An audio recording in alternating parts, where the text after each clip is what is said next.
بسم الله الرحمن الرحيم وكذلك جعلنا لكل نبي عدوا شياطين الإنس والجن يوحي بعضهم إلى بعض زخرف القول غرورا ولو شاء ربك ما فعلوه فذرهم وما يفترون. الحمد لله رب العالمين والصلاة والسلام على أشرف الأنبياء والمرسلين نبينا محمد وعلى آله وصحبه أجمعين. يا أيها الذين آمنوا اتقوا الله حق تقاته ولا تموتن إلا وأنتم مسلمون. سبحانك لا علم لنا إلا ما علمتنا إنك أنت العليم الحكيم. اللهم لا سهل إلا ما جعلته سهلا وأنت تجعل الحزن إذا شئت سهلا. ما بعد. Alhamdulillah, bersyukur kepada Allah pada maghrib hari ini Sabtu yang mudah-mudahan diberkahi oleh Allah Subhanahu wa taala. Saya Farid Ahmad Uqbah yang aslinya dari Bangil, kemudian merantau ke Jakarta dan kemudian keliling ke berbagai negara. Dan alhamdulillah hari ini bisa mampir ke Jember dan mudah-mudahan diberkahi oleh Allah bisa mengisi pada malam hari ini paling tidak sampai Isya insyaallah. Tema yang akan kita bahas adalah membentengi umat Islam. Barakallahu sekalian, kenapa umat Islam ini harus dibentengi? Karena umat Islam menjadi target perusakan oleh setan manusia dan jin. Di dalam surat Al-An'am ayat 112, Allah Subhanahu wa taala berfirman, A'udzubillahi minasyaitonir rajim.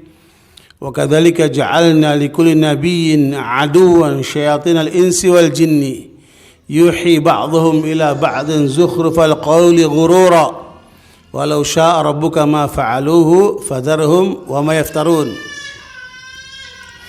Dalam ayat ini Allah menyebutkan sebagai sesuatu yang bersifat aksiomatik, sesuatu yang pasti, ya, bahwa kami telah menjadikan setiap nabi itu musuh-musuhnya dari jenis-jenis manusia dan jin.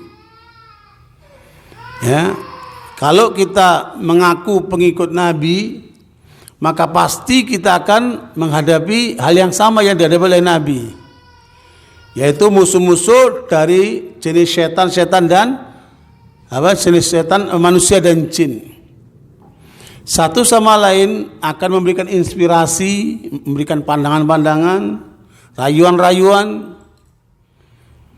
Ya, yuhi ba'dhu bila ba'dhin zukhrufal qawli ghurura, memberikan pandangan, inspirasi, ya, rayuan, bentuk-bentuk tipu daya dari ucapan-ucapan, ya, promosi, dan macam-macam jenis daripada godaan mereka. Kalau Allah menghendaki tidak akan terjadi itu, tetapi biarlah apa yang mereka dustakan itu, ya, fadharhum wa ma yaftarun, biarkan mereka dengan kebohongannya itu. Kalau Allah menghendaki tidak akan terjadi, tetapi itulah sunnatullah, Allah berikan kepada mereka untuk melakukan bentuk-bentuk langkah-langkah yang negatif itu.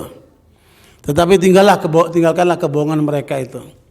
Nah, di sini kita perlu memahami tentang bagaimana bentuk dan model yang dibuat oleh setan-setan manusia dan jin untuk menjerumuskan orang-orang Islam ini, pengikut para nabi dan terutama Nabi Muhammad sallallahu alaihi wasallam.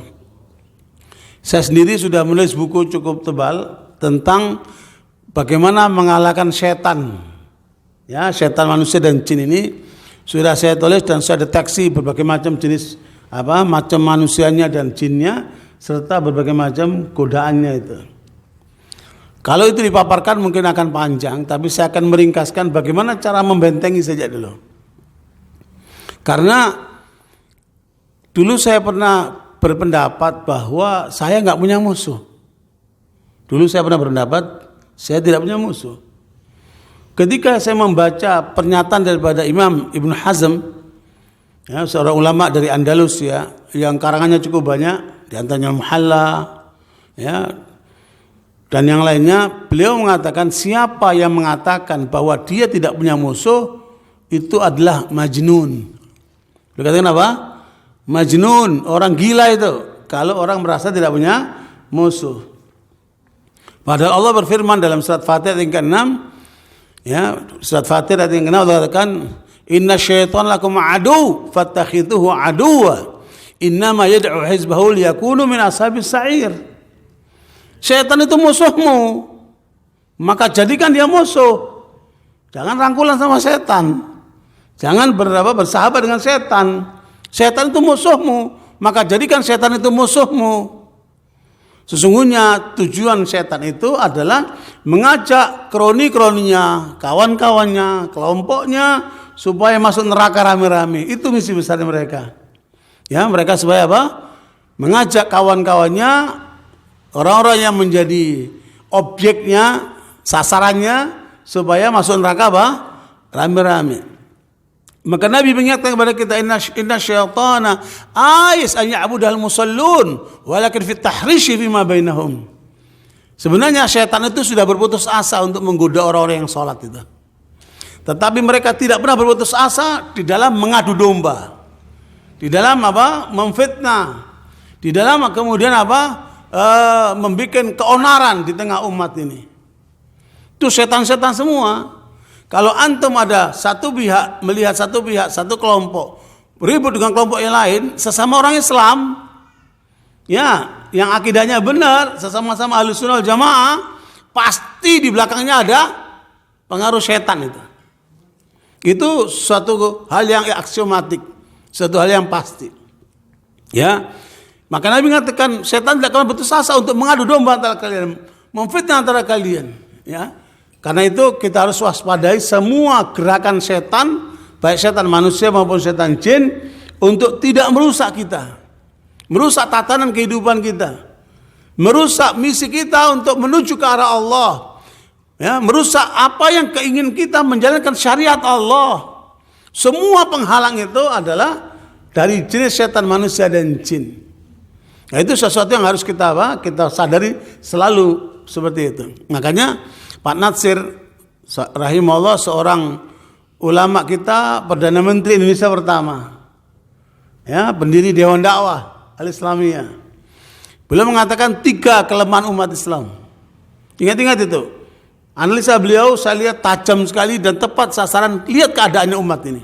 3 kelemahan umat ini. Yang pertama, banyak di antara umat ini yang tidak sadar bahwa Islam ini di atas segala agama dan pikiran-pikiran manusia itu. Ini jangan kemudian underestimate. Islam kita ini hebat. Tidak ada yang lebih hebat daripada Islam kita.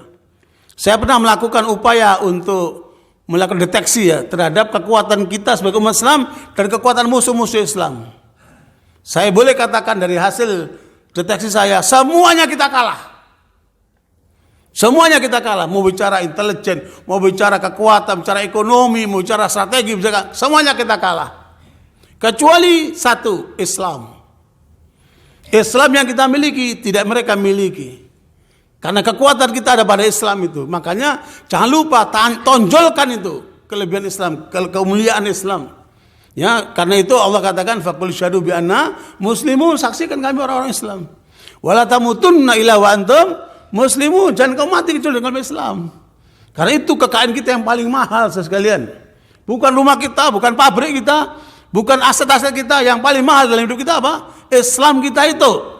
Karena tidak ada jalan menuju surga kecuali dengan apa? Dengan Islam itu. Inna dina indallah Islam. Kali itu datang dari Allah Subhanahu wa taala. Satu itu. Kelemahan umat Islam lupa untuk menonjolkan kebenaran dan kehebatan Islam ini. Sehingga mereka melihat konsep barat maupun konsep timur, mereka kagum dengan konsep-konsep manusia yang sebenarnya nggak ada apa-apanya kalau dibanding dengan nilai-nilai Islam yang tinggi itu. Al-Islamu ya'lu wa la yu'la. Al-Islam itu tinggi, tidak ada yang lebih tinggi daripada Islam. Satu kelemahan itu. Yang kedua, tidak tahu siapa musuhnya. Ini pembahasan kita. Karena tidak tahu musuhnya siapa, akhirnya sama-sama orang Islam ribut sendiri. Sama-sama Islam saling serang menyerang. Ya, bayangkan sekarang sedang terjadi umat Islam dibantai demikian rupa. Kita menyaksikan film-filmnya, rekaman-rekamannya, pernyataan-pernyataan dari saudara-saudara kita di sana. Setiap hari dibantai oleh Yahudi itu. Tetapi masih ada orang yang kemudian menyuarakan tentang apa kelemahan dan segala macam yang mereka ungkapkan tentang saudara-saudara kita yang sedang berjuang itu. Bayangkan itu saudara sekalian. Ini adalah godaan setan itu. Itu diadu domba antar kita. Dan saya tahu itu pernyataan sudah 6 tahun yang lalu atau 4 tahun yang lalu itu. Tapi dimunculkan supaya apa? Terjadi silang pendapat di antara umat ini. Maka jangan terpengaruh dengan seperti itu. Ya, pastikan kita punya musuh namanya apa? Setan. Siapa yang merasa tidak punya musuh, maka dia apa? Majnun. Begitu kata Ibn Hazm. Ya, yang saya juga pernah merasakan seperti itu. Nah ini, kenali musuh kalian. Karena mereka adalah selalu akan merusak kalian, menghancurkan kalian. Tujuannya untuk masuk neraka rame-rame. Nah, kelemahan yang ketiga, kata Pak Nasir, kurangnya kerjasama antara orang Islam. Apa? Kurangnya kerjasama antar masjid, antar pesantren, antar organisasi, antar majelis taklim, ya, antar tokoh-tokoh Islam. Ini kurang adanya apa? Kerjasama itu. Ayo kita perkuat itu. Kalau 3 ini kita sadari, kemudian kita bergerak untuk apa? Memberikan kekuatan pada umat ini, akan jadinya lain sekalian. Kita nggak akan ketinggalan di bidang ekonomi seperti yang sekarang terjadi. Kita tidak akan mengalami jumlah umat Islam yang terlibat dengan riba menurut hasil lapangan 95%. Bayangkan bagaimana hidupnya akan berkah, bagaimana anak-anaknya menjadi orang soleh, bagaimana kehidupannya akan aman dan nyaman, sementara kehidupannya penuh dengan apa? Dengan riba, naudzubillah min dzalik. Nah, ini hal semacam ini disebabkan karena apa? Itu tadi kurang terlihat tadi itu, ya. Karena itu saudara sekalian, kita perlu untuk menyadari itu sehingga apa langkah yang harus kita tempuh untuk membentengi diri kita dari pengaruh-pengaruh setan, manusia dan jin. Saya tidak akan mengungkapkan tentang siapa saja mereka, gimana itu panjang sekali. Ya, tetapi yang penting bagaimana cara kita membentengi dari semua upaya setan-setan manusia dan jin. Al-Imam As-Safarini dalam kitab Ghidhaul Albab, ya, itu menyebutkan ada 5 benteng umat ini yang kalau mereka menjaga 5 benteng ini tidak akan bisa digedor atau ditembus oleh setan-setan manusia dan jin itu. Ya, ini 5 hal ini mudah-mudahan antum tidak lupa supaya kemudian kita senantiasa membentengi diri kita. Antum lihat kan, Yahudi itu tidak berhasil menembus benteng-benteng para mujahidin yang ada di Gaza itu. Karena mereka bikin bentengnya di bawah tanah. Karena tidak melihat benteng yang bisa dihancurkan, maka dihancurkan rumah sakit, dihancurkanlah rumah-rumah penduduk dan seterusnya itu. Kalangan sipil yang menjadi apa? Korban seperti itu. Nah, kita sebagai umat Islam, masing-masing kita harus membentengi diri kita dari segala upaya setan yang nampak maupun tidak nampak. Yang pertama, benteng yang harus kita bangun adalah benteng yang berasal dari emas. Apakah benteng yang berasal dari emas itu? Kalau antum punya benteng yang terbangun dari emas, kira-kira disatronin sama maling nggak?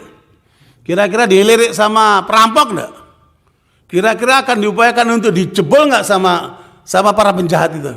Kalau antum punya benteng dari apa? Dari emas. Apakah benteng dari emas? Iman. Benteng dari emas apa? Iman. Maka antum lihat kan upaya setan-setan manusia dan jin untuk memurtadkan umat Islam. Apakah dengan aliran sesat ataukah dengan cara-cara mereka mempengaruhi umat Islam dengan pernikahan, dengan supermi, dengan segala macam itu, supaya mereka apa? Melepaskan benteng dari emasnya, imannya supaya dilepaskan. Antum jangan melepaskan iman musuh sekalian, karena itu bentengmu yang paling mahal. Makanya ketika kaum muslimin di Afghanistan dengan keimanan mereka yang kokoh itu, ketika diserang sama Uni Soviet, mereka bertahan melawan. Dimulai dari 13 orang sampai ngacir itu. Ya, Uni Soviet itu sampai kabur mereka. Menang mereka dalam perjuangan melawan Uni Soviet. Gugurlah Uni Soviet, hancurlah mereka. Baik di Balkan maupun di Eropa Timur. Itu awalnya, jangan lupa itu dari perjuangan kaum mujahidin di Afghanistan. Dengan keimanan mereka, Sebagaimana dulu kaum muslimin di Indonesia ketika melawan penjajah, mereka punya bedil, tetapi pejuang-pejuang Indonesia menggunakan apa? Bambu runcing. Apa yang melatar belakang mereka bisa menang itu? Iman. Jangan lupa itu. Peranan umat Islam membedakan Indonesia itu dengan iman mereka itu. Maka iman ini yang harus kita jaga. Ibarat kita menjaga apa? Benteng dari emas. Paham itu ya? Yang pertama itu. Yang kedua, benteng yang terbuat dari perak. Ini menurut Imam Safari ini. Benteng dari perak ini apa itu? Keikhlasan. Jaga keikhlasanmu itu. Untuk apa kamu menikah? Untuk Allah. Untuk apa kamu bekerja mencari halal? Karena Allah. Untuk apa kamu bersaudara? Karena Allah. Untuk apa kamu berdakwah? Untuk apa kamu berjuang? Untuk apa kamu jalankan hidup ini? Qul inna salati wa nusuki wa mahyaya wa mamati lillahi rabbil alamin. Surat Al-An'am 162. Ya, katakan salatku, ibadah kurbanku, mati dan hidupku untuk Allah. Kalau kita memiliki benteng yang kedua ini, maka kokohlah keimanan kita itu. Kokohlah tubuh kita itu, diri kita itu dalam menghadapi gempuran-gempuran setan-setan manusia dan jin. Itu secara ringkas karena waktunya mepet. Kemudian yang ketiga, benteng yang terbuat dari besi. Apakah benteng yang terbuat dari besi? Yaitu melaksanakan syariat Allah. Ya. Tsumma ja'alnaka 'ala syari'atin minal amri fattabi'ha wa la tattabi' ahwa alladziina la ya'lamun.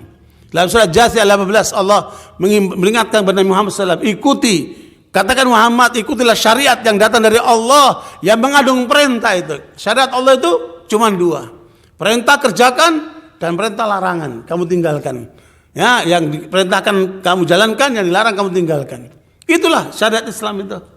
Ya, sholatlah kamu jalankan sholat, puasalah puasa Ramadan. Kemudian tunaikan zakat kalau kamu mampu berzakat. Jangan makan haram, jangan berzina, jangan kamu mencuri, jangan menipu, jangan bohong dan seterusnya. Dua ketetapan yang ada dalam syariat itu, perintah dan larangan. Perintahnya jalankan, larangan tinggalkan. Dan itu akan memperkokoh dirimu di atas syariat Allah Subhanahu wa taala. Kalau dibahas ini luar biasa luasnya. Tetapi ingat saudara sekalian, ketika antum melaksanakan perintah Allah, apa yang antum akan dapatkan? Dua. Apakah antum menikah dengan cara syariat Allah? Apakah antum berdagang dengan syariat Allah? Ataukah antum melaksanakan salat dengan aturan Allah? Atau semua yang lain yang menjadi perintah Allah? Maka akan anda rasakan dua hal.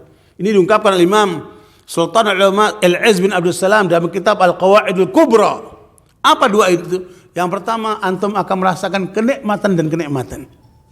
Ketika antum sunnah halal, antum akan merasakan kenikmatan dan kenikmatan yang luar biasa. Begitulah seterusnya semua syariat Allah. Jalankan itu, kamu akan merasakan kenikmatan dalam hidupmu. Kalau kamu tidak nikmat, berarti ada yang salah dalam dirimu atau pemahamanmu terhadap syariat itu. Atau salah dalam prakteknya syariat itu. Maka kalau benar syariatnya kita jalankan, kita akan melahirkan kenikmatan yang kita peroleh. Yang kedua apa? Kebahagiaan. Karena syariat Allah ini semua menghantarkan kita kepada apa? Kebahagiaan. Adapun larangannya akan mengandung dua hal. Siapa yang melanggar Allah, antum bisa cek dalam kehidupan umat manusia. Di kanan kiri antum. Ketika mereka melanggar syariat Allah, apa yang mereka dapatkan? Dua. Yang pertama, kesengsaraan. Sengsara. Orang yang melanggar Allah pasti akan sengsara hidupnya. Ya, antum melihat sengsara jiwanya, sengsara pikirannya, sengsara badannya, sengsara kehidupannya. Wa man a'rada an dzikri fa inna lahu ma'isyatan dhanka. Kamu berpaling dari jalan Allah, dari peringatan Allah, dari syariat Allah, kamu akan hidup gelap gulita. Kamu akan hidup dengan penuh penderitaan. Sengsara kamu. Nah, yang kedua adalah penderitaan dan kehinaan. Ya, penderitaan dan apa?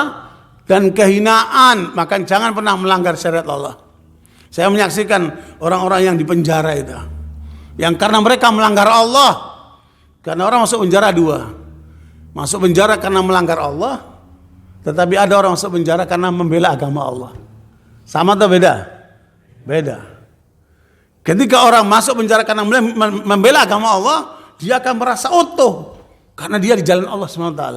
Tapi ketika dia melanggar Allah, seperti penegak narkoba, penipu, koruptor dan sebagainya, apa yang kita dapatkan mereka?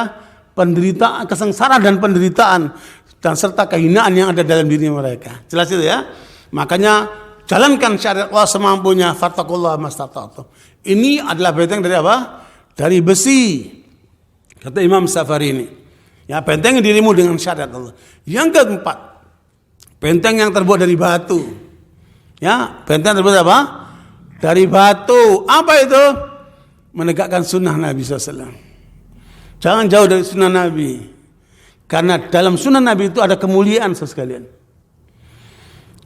Suatu kali ada seorang ulama diundang ke Birmingham, kerajaan Inggris.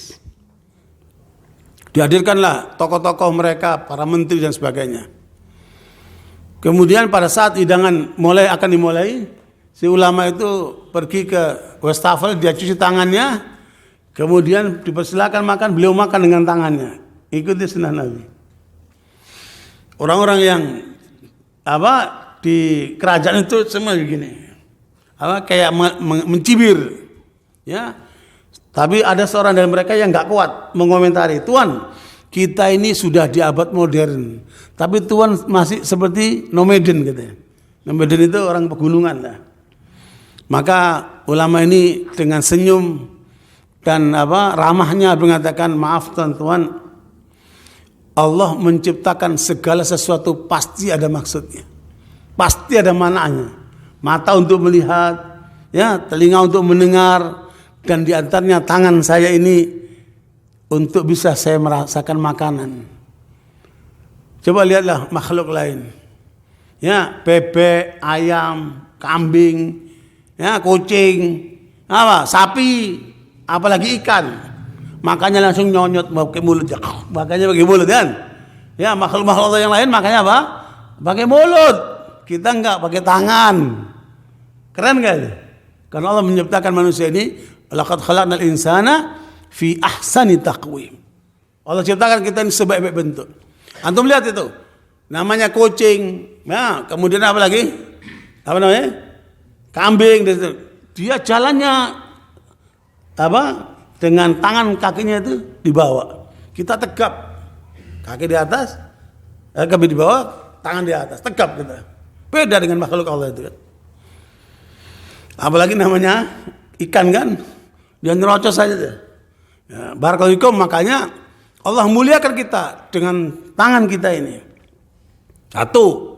Yang kedua, antara mulut dan tangan saya ini ada hubungan. Kalau panas di tangan saya, berarti nggak mungkin masuk kuat di mulut saya. Tetapi coba galpu sendok tuan-tuan itu, dia nggak punya link dengan mulut kita. Tahu-tahu pakai sendok, kepanasan. Karena sendok tuan-tuan tidak punya perasaan seperti tangan kita ini. Kemudian ketiga, saya cuci tangan saya. Saya tahu kebersihannya. Tapi sendok garpu tuan-tuan siapa yang mencuci? Kita pun tidak tahu. Apa sudah bersih itu? Kita pun tidak tahu. Tapi ini saya cuci sendiri sehingga saya yakin kebersihannya. Yang keempat, dari tangan ini ada enzim. Kalau menyentuh makanan, maka akan mempercepat proses pencernaan. Coba antum pada saat istri antum bikin sayur, ya, masuk ke tangan antum ke sayur itu, apa yang terjadi? Cepat basi. Kenapa itu? Kenapa itu? Kok sendok enggak? Sendok enggak punya enzim, tapi tangan kita ada apa? Enzim mempercepat proses pencernaan, pelunakan makanan. Dan yang kelima, kita ngikuti sunnah Nabi. Ya, sunnah Nabi itu pasti ada nilainya. Jangan dianggap sepele. Ya, semua penelitian-penelitian menunjukkan itu. Semua sunnah Nabi itu bernilai. Paham atau tidak paham. Ya, termasuk sunnah Nabi jenggot ini luar biasa. Penelitian mereka menunjukkan, ya, bahwa jenggot ini ternyata bisa menangkal kanker tenggorokan, kanker mulut dan sebagainya. Luar biasa. Ya, karena itu sekalian, makanya kami mengikuti sunnah Nabi. Nah, dan jangan kalian kemudian menyepelekan sunnah Nabi. Tapi sunnah Nabi jangan cuma poligami melulu. Ya. Sunnah Nabi ini banyak bentuknya. Jangan dibatasi, ya. Ikuti sunnah Nabi semampu kita. Karena di situ ada kemuliaan sekalian. Dan sunnah Nabi itu oleh Imam As-Safari ini disebut apa? Benteng dari apa? Dari apa tadi? Dari batu. Ya, kuatkan bentengmu itu. Maka kajilah di Masjid Al-Bahmudah ini bikinlah kajian hadis-hadis Nabi. Ya, mulai Arba'in Nawawiyah, nanti kemudian meningkat apa? Riyadhus Shalihin, meningkat kemudian Bulughul Maram, meningkat lagi apa? Sahih Bukhari, Sahih Muslim, Sunan Tirmidzi, terus kajian-kajian sunnah. Hidupkan itu. Kenalkan masyarakat kita itu dengan sunnah Nabi sallallahu alaihi wasallam sehingga mereka tahu bagaimana kehidupan umat Islam yang seharusnya. Ya. Barakallahu fikum sekalian, ini yang keempat. Nah, yang kelima, benteng umat Islam yang kelima adalah terbuat dari tanah. Apa itu? Akhlak yang mulia. Ya, akhlak apa? Yang mulia. Dan sebenarnya orang tidak menyaksikan iman kita, keikhlasan kita, penegakan syariat Allah yang kita jalankan, termasuk sunnah yang kita amalkan, qiyamul lail dan sebagainya. Orang nggak melihat. Yang dilihat oleh manusia apa? Akhlakmu. Orang menilai kamu dari mana? Dari akhlakmu, dari cara bicaramu, bagaimana kamu menghormati orang tua, bagaimana kamu menyayangi anak kecil, bagaimana kamu kalau makan dan minum tangan kanan, ya, bagaimana kamu kemudian di dalam masjid, bagaimana hubungan kamu dengan orang tuamu, bagaimana kamu dalam pergaulanmu sehari-hari dengan kawanmu, ya, semua perilaku kita yang akan dilihat oleh orang siapa? Akhlakmu. Makanya Nabi mengingatkan, innakum lan tas'un nasa bi amwalikum fasi'uhum bi akhlaqikum. Kamu tidak akan mampu memuaskan manusia semuanya dengan hartamu. Sebanyak apa sih hartamu? Kamu tidak akan mampu memuaskan manusia dengan hartamu itu. Tetapi kamu akan bisa memuaskan manusia dengan apa? Dengan akhlakmu. Luar biasa. Maka akhlak inilah yang menjadi misi besar yang dibawa dari Muhammad SAW. Bu'ithtu liutammima makarimal akhlak. Atau hadis lain, bu'ithtu liutammima salihal akhlak. Aku diutus untuk memperbaiki akhlak manusia ini. Maka antum lihat akhlaknya Rasulullah. Bagaimana memperlakukan istrinya, bagaimana memperlakukan anak kecil, bagaimana memperlakukan sahabat-sahabatnya, bagaimana memperlakukan kaum kufar, bagaimana kemudian dalam peperangan, semua pakai akhlak. Luar biasa akhlak Rasulullah SAW itu. Ya, makanya pendalaman terhadap akhlak ini penting. Ya, kita lihat sekarang orang ceramahnya hebat, luar biasa, menggebu-gebu. Ya, penguasaan kitabnya, masya Allah. Tapi ketika kita melihat akhlaknya, seringkali apa? Ngelepeh kita. Lah kok begini? Lah kok tidak sesuai dengan kenyataan? Ya, benar. Makanya akhlak ini adalah hal yang nampak. Kalau dalam bahasa Al-Quran itu dalam surat Ibrahim ayat 24-25 itu digambarkan iman itu seperti akar pada pohon kurma, ya. Kemudian ibadah itu seperti tiang yang menjulang ke atas itu, bata yang menjulang ke atas, tetapi kemudian menghasilkan buah kurma yang dihasilkan sewaktu-waktu. Makanya dalam jurnal American Scientist disebutkan tidak ada buah yang mengandung seluruh unsur vitamin seperti apa? Buah kurma. Makanya konsumsi Nabi itu yang utama apa? Kurma dan air. Ya, makanya sekalian kita sering kali bersentuhan dengan kurma kalau Ramadan aja ya. Kalau bersentuhan dengan kurma apa? Ramadan aja. Banyak sekarang ya, orang-orang menyajikan di rumahnya kalau ada tamu macam-macam jenisnya tapi gak ada kurmanya. Justru yang utama apa? Kurma. Berikan kurma itu. Dan tanda orang yang akhlak mulia itu ada 3. Kata Imam Sufyan Ats-Tsauri. Imam Sufyan Ats-Tsauri mengatakan, kalau Anda ingin melihat akhlak seseorang, lihat dengan 3 hal. Yang pertama, tanda orang akhlak mulia itu apa? Badlun nada. Dia akan berbuat yang terbaik. Kalau antum punya tamu, antum punya air zam-zam, air mineral, air galon, kasih yang mana? Nah, itu berarti akhlaknya mulia. Kalau antum punya uang warna merah, warna biru, warna hijau, warna ungu, warna coklat, warna abu-abu, kalau ada orang datang minta, kasih yang mana? Kasih mana? Kalau antum kasih abu-abu berarti belum bagus akhlaknya. Kalau kasih yang merah, nah itu baru akhlaknya bagus tuh. Jadi tanda orang berakhlak yang bagus apa? Memberikan apa? Yang terbaik. Makanya Allah mengajarkan kepada kita wabil walidaini ihsana. Kamu berbuat baik kepada orang tuamu yang terbaik. Bukan sekedar baik, yang terbaik. Ihsan itu yang terbaik. Itu tandanya akhlak mulia. Ya, makanya kita berinteraksi dengan akhlak yang mulia ini. Jangan cuma teori melulu.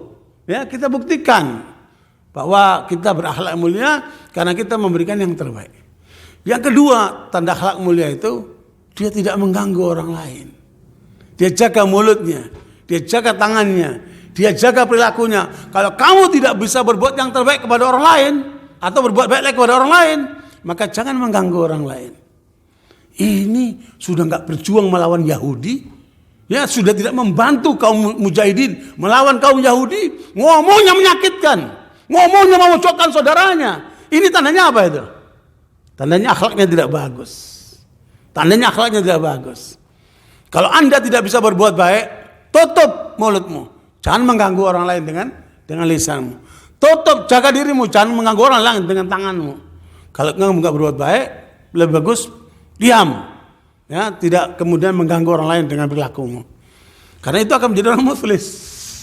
Muflis itu siapa? Orang yang rugi nanti di akhirat. Udah banyak amalnya, tapi karena dia memojokkan si A, memfitnah si B, mengadu domba dengan si A dan si B, sehingga ketika dihisab, amal baiknya diberikan kepada orang-orang yang disakitin itu, ya sampai habis, sampai nggak punya lagi kebaikan. Justru hanya keburukan orang ditimpa kepada dia. Inilah orang yang muflis itu. Orang yang merugi, orang apa? Yang bangkrut itu. Nah, karena itu saudara sekalian, tandanya orang yang akhlaknya bagus apa? Tidak mengganggu orang lain dengan apa? Dengan ucapan dan perbuatannya. Yang ketiga, tanda orang yang akhlaknya bagus apa? Mudah senyum. Ya, mukanya sumringah. Bukan cemberut terus. Nah, karena apa? Dalam ilmu psikologi, orang yang senyum itu mengindikasikan pertama, dia bukan orang jahat. Ya, kalau antum senyum, tandanya antum bukan orang jahat. Yang kedua, dia bukan orang egois. Orang senyum itu bukan orang egois. Yang ketiga, dia bukan orang serakah. Itu orang senyum itu. Yang keempat, orang senyum itu menunjukkan apa? Dia tidak pelit. Ini senyumnya aja bakhil. Gimana duitnya itu? Gimana yang lainnya itu? Ya, makanya sekalian, ya, tabassumuka fi wajhi akhika shadaqah, kata Nabi. Senyummu kepada saudaramu apa? Sedekah. Ya. Saya kadang-kadang heran, orang menyuarakan Islam tapi mukanya bengis, perilakunya kejam.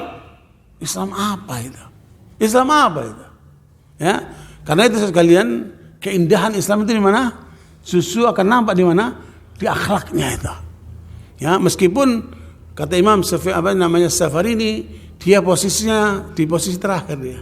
Seperti apa? Benteng yang terbuat dari apa? Dari tanah. Saya ke Yaman Selatan. Ya, itu di daerah Shibam. Itu dibangun gedung-gedung bertingkat 3, 4, 5, tapi semuanya dari tanah. Masa itu 200-an tahun yang lalu, ya.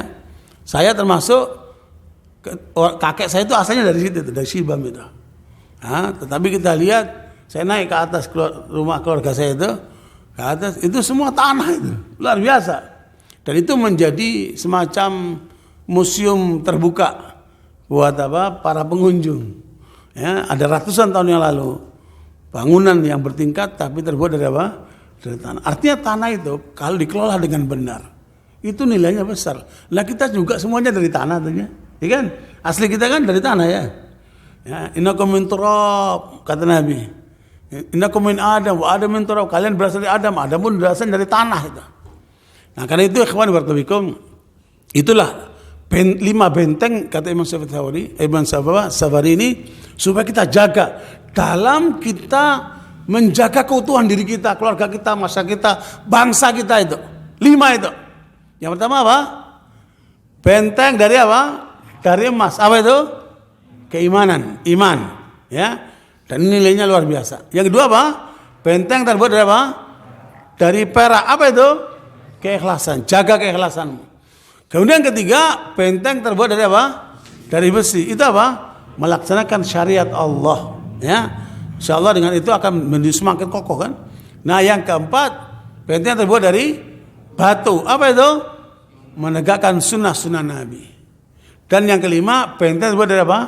Dari tanah. Apa itu? Akhlak mulia.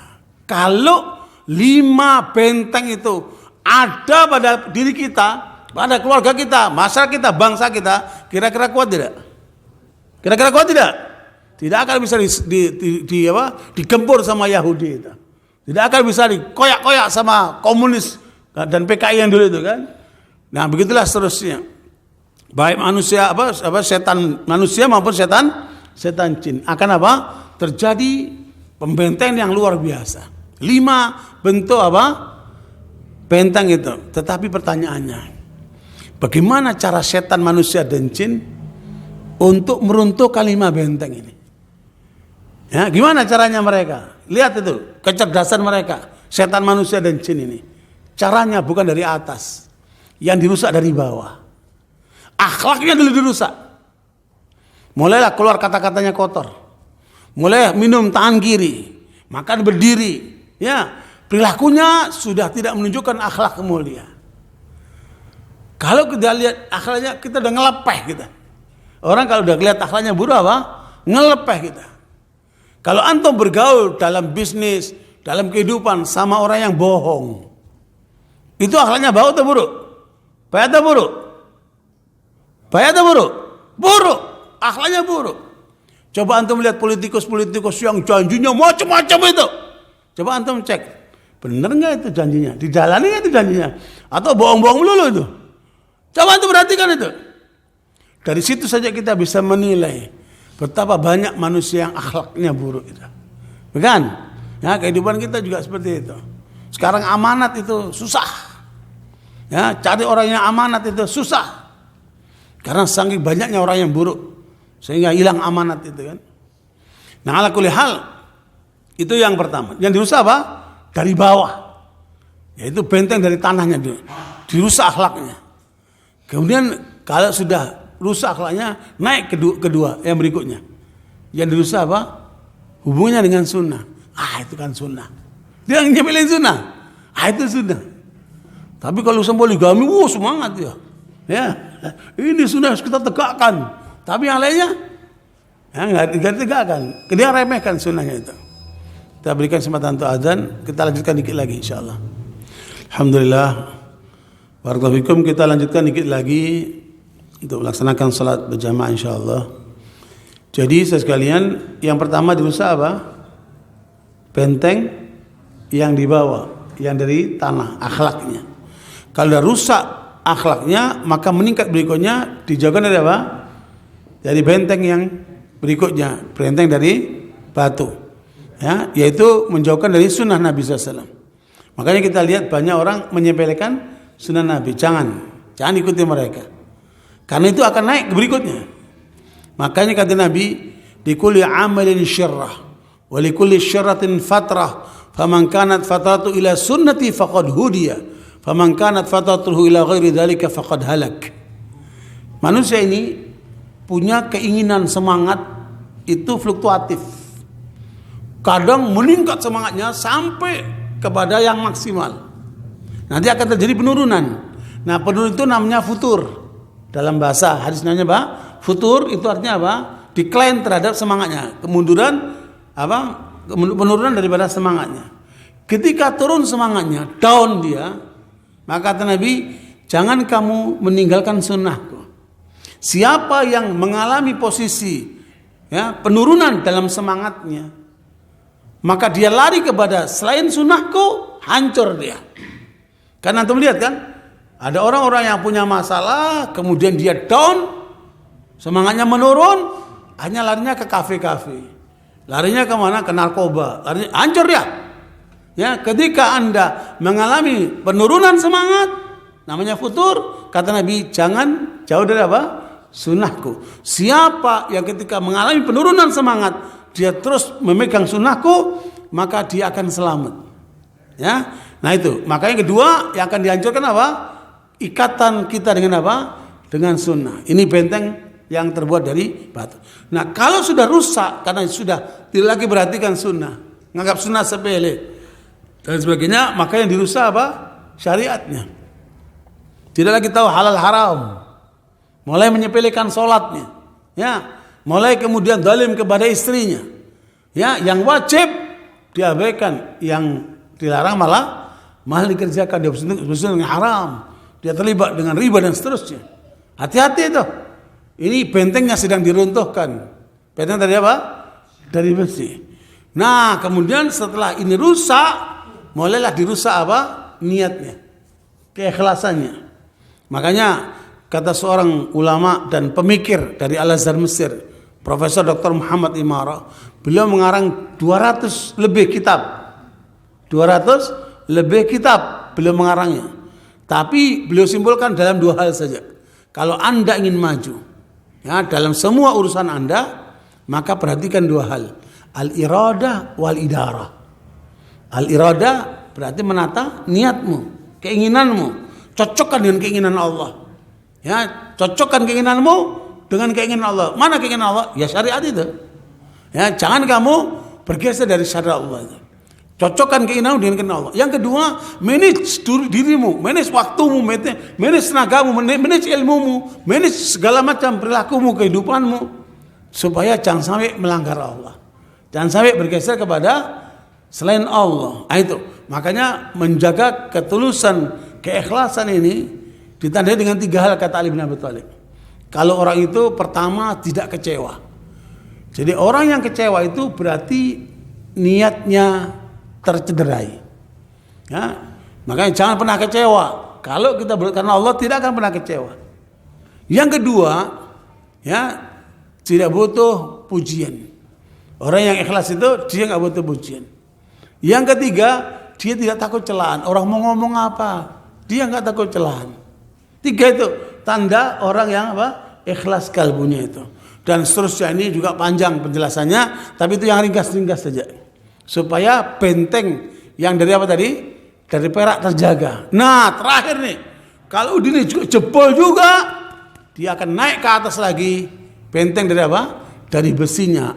Dia dalam bahaya. Ya, karena itulah yang akan disasar oleh setan, manusia dan jin untuk mengambil benteng dari emasnya supaya runtuh, maka dia akan meninggalkan keimanannya. Terjadilah pemurtadan, ya, dan wassalamlah orang seperti itu menjadi keluar dari barisan umat Islam. Naudzubillah min dzalik. Karena itu sekalian, kita harus berusaha untuk senantiasa menjaga diri kita dengan 5 benteng ini, dan terus kita perkuat 5 benteng ini supaya kita tidak dirusak oleh setan, manusia dan jin. Semoga bermanfaat, karena waktu sudah menunjukkan waktu untuk kita salat berjamaah, salat Isya. Terima kasih atas perhatiannya, mohon maaf kekurangannya. Jazakumullah khair kepada Ustaz Abdullah Pak Muda yang mengundang kami di tempat ini. Semoga Allah Ta'ala memberikan keberkahan kepadanya, dan masjid ini mudah-mudahan menjadi pusat menghasilkan orang-orang yang soleh, bertakwa, dan sekaligus mudah-mudahan muncul ulama-ulama dari sini insyaallah. Subhanallah, asyhadu an la ilaha illa anta, astaghfiruka wa atubu ilaik. Alhamdulillah, wassalamualaikum warahmatullahi wabarakatuh. الناس كلوا مما في الأرض حلالا طيبا ولا تتبعوا خطوات الشيطان إنه لكم عدو مبين